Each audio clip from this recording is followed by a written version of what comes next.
विविध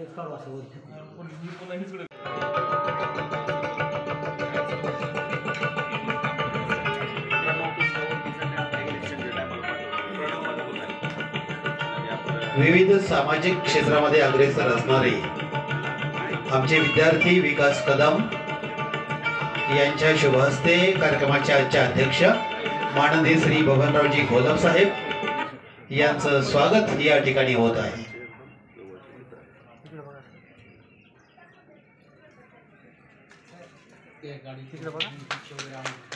या ठिकाणी त्यांचं स्वागत शाल बुफे देऊन करण्यात आलेलं आहे।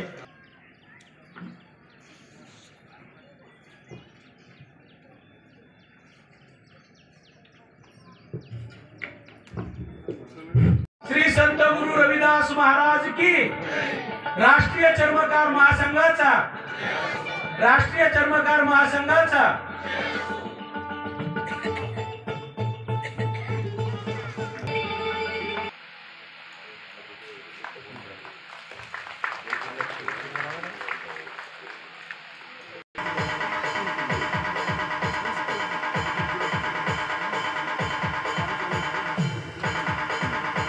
माननीय अजितदादा पिंगळे शिवसेना नेते यांचा स्वागत समारंभ या ठिकाणी होत आहे।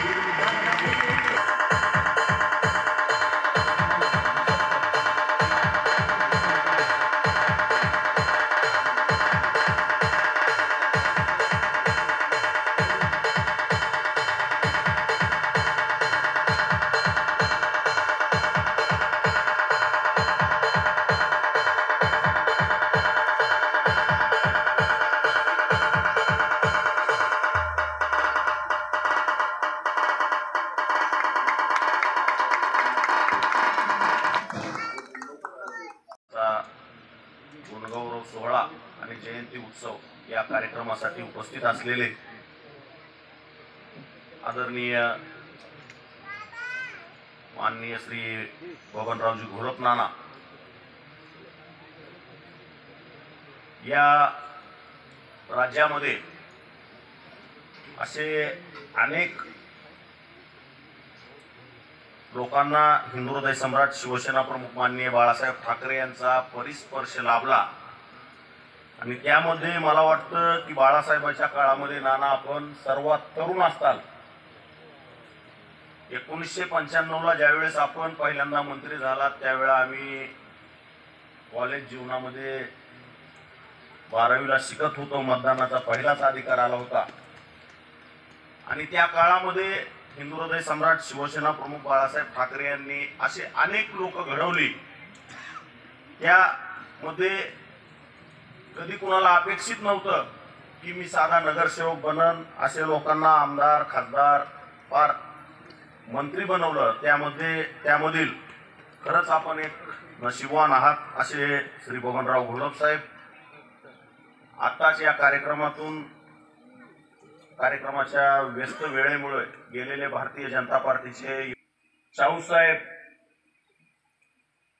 विजय प्रकाशजी ठोंबरे साहेब, उपस्थित व्यासपीठावरील सर्वच मान्यवर, आमचे मित्र तथा या कार्यक्रमाचे संयोजक विकासजी कदम आणि या ठिकाणी उपस्थित सर्व स्तरातील उपस्थित मान्यवर, आमचे सहकारी शिवसेनेचे तालुका प्रमुख लक्ष्मीकांतजी गुलजुते व व्यासपीठावरील सर्व मान्यवर उपस्थित।